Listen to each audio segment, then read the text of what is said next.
Hey guys, Scott here. The first Ghoul Nerfs are finally in. This was actually live on the PTB, but I held back on commenting on it because the developer specifically said that there were no Ghoul changes on the PTB, so I figured that was some placeholder stuff, or they weren't quite done with it yet, so I didn't want to say anything, but, you know, I guess, fuck me, it was done, and I could have commented on it earlier. They just somehow didn't realize they did that. Classic.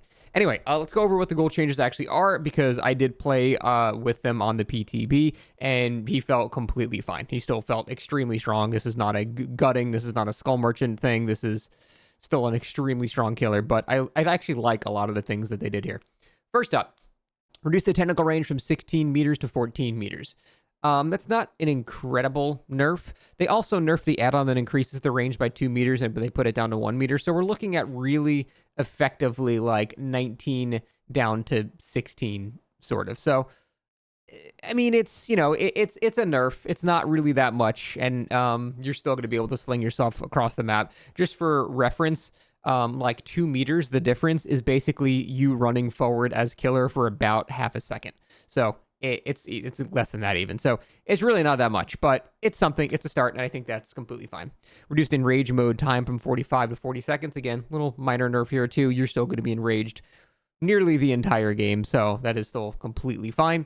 Reduced enrage bonus when performing a perfectly timed grab from 15 to 10. Again, very minor effect here. There's even add-ons you can slap on if you don't want that to be the case, if you don't want it to be nerfed. So it's still, for how easy it is to hit grabs, very, very, very simple to keep yourself enraged. Reduced reticle stickiness time effect on targeted survivors from 0.3 to 0.18 seconds. So what this means is a little unclear. Whenever you have the fang symbol appear on a survivor that you're about to hit with your power, a little like, you know, the symbol appears, and no matter where you move your mouse for that 0.3 second window, it will stay locked onto that survivor. So you can have the symbol appear, aim way up here, and you will still go to the survivor. So they've shortened that window a lot, which I think is a good thing, because it was annoying how sticky it was. This actually unintentionally buffs the killer on the higher end and makes it so the lower end can't get free hits as much, which is great. Additionally, the next line, reduce reticle aiming on survivor detection for grab by 94%. That is a massive, massive shrinking. And notice how I didn't say it's a massive nerf, because it's really not. In the hands of a good ghoul, this is actually a buff, because now we won't accidentally grip onto people that we don't want to. Maybe they're injured and we don't want to use the actual grab deep wound attack. We just want to slide next to them. This will actually make the ghoul even stronger in that scenario. At the same time, though, it'll make ghouls that are not good unable to get free hits as much. So it fixes the whole free hit issue by people that are not great at the game, and it also improves the ghoul for people that are good at the game. So you can look at that how you want there. As a ghoul, I'm happy about this change. As a survivor, probably more of a mixed bag if you're happy about that one.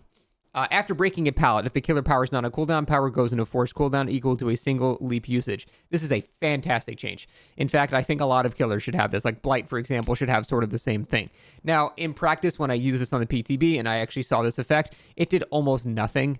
It basically, I had to wait a second and a half before I could fling myself and chase after the person again. So there are a couple of rare scenarios where this difference will actually get a survivor to a safe spot now. But 9 times out of 10, this basically doesn't really do anything. And it's because it only removes 1 token. So if you're in the enraged mode and you have, 3 tokens basically, it puts you down to 2, and then 2 seconds later, you're back to 3 again. It's a bit more damning when you're not in enraged mode, because then you have to basically regenerate your entire power again, and that can feel not as good. But in that scenario, just grab the guy, just put yourself in enrage mode. Like it's really not hard to avoid that. It does make the killer a bit less brainless though, which is really good. And overall, I think this is a really, really good idea for those top tier killers with infinite mobility to put their power on cooldown for a very tiny amount of time. I could argue you could honestly go even more with this and put it on cooldown for even longer in comparison to some of like the weaker killers, but let's just leave it for now. Let's start small and then see how it feels. I think that's very reasonable and a very, very good idea. Probably my favorite change. I didn't even think about this. Like that's just a really good idea. Fresh coffee is now very rare, so luckily I'll be fine because I stocked up on hundreds of them, but if you didn't, it's going to be a bit harder to find them. Fresh coffee is the one that increases the speed of your leap by 14%, which is just a very good standard add-on. So the fact that that's very rare now, a bit unfortunate for getting more of them, but not really that big of a deal. The umbrella, which used to reduce your cooldown time by 10%, In practice, it really did not do much. I tested with it at a bunch.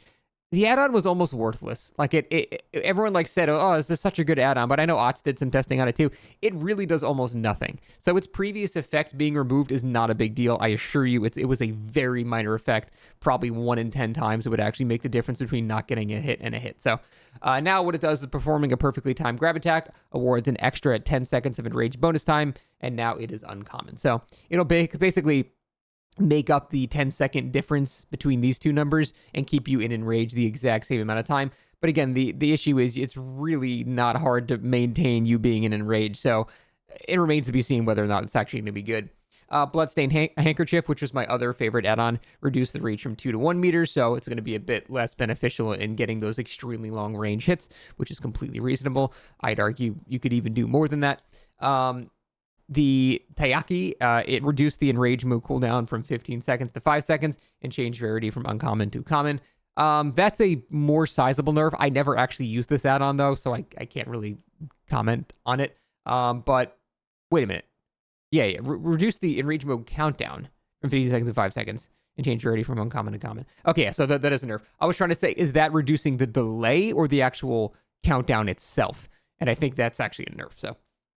Yamori's Mask. This was the completely busted iridescent add-on that basically gave you Giga Barbecue and Chili every time you hooked somebody. Everyone just screamed. So you just knew where everybody was every time you hooked someone while enraged, which was basically the entire game.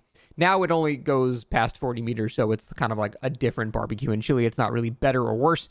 It's better in the sense that it'll circumvent things like Shadow Step and Distortion, but also it doesn't give you the extended duration, which lets you know which direction people are running. So it's better and worse. It's basically just you get a Barbecue and Chili now, which I think is far more fair, especially for an iridescent add-on that it was super busted before. So overall, I think these are really, really good changes. They did not gut the killer. They didn't even touch his cooldown. They didn't touch his slide. They didn't really touch any of the thing that make him feel, very smooth to play. They just kind of adjusted a lot of the initial complaints that people had. Now, I will still say, I did read something. Oh, yeah. I was about to say, I did read this earlier. I'm sorry, I forgot this line. Reduce grab attacks damage minimum distance requirement to activate over obstacles by negative 30%.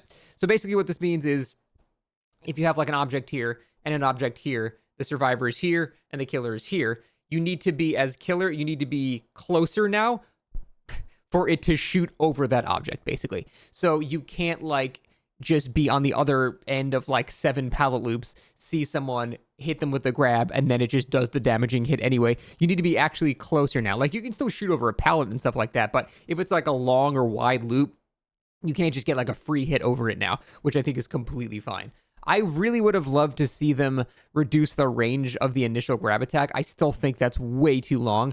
At least you kind of have to aim it now, which, like I said, let's be very conservative here. Let's try this for a week or two now and see how it is. I still would like to see the range of that grab not be 17,000 meters, was seemingly what it's like. Now, to be fair, it did get a little nerfed. So, like I said, let's just go from there. I think this is a great start. Maybe we don't need to do anything else. Maybe we need to do a little bit more. Maybe we need to do a little bit less. I don't know. Overall, I would say I feel pretty positively about the changes to the Ghoul so far. I will feel a bit less guilty for playing him now because I've been feeling like an asshole because everyone just fucking hates the Ghoul. But I love playing him. So yeah, it's a very unfortunate internal dilemma.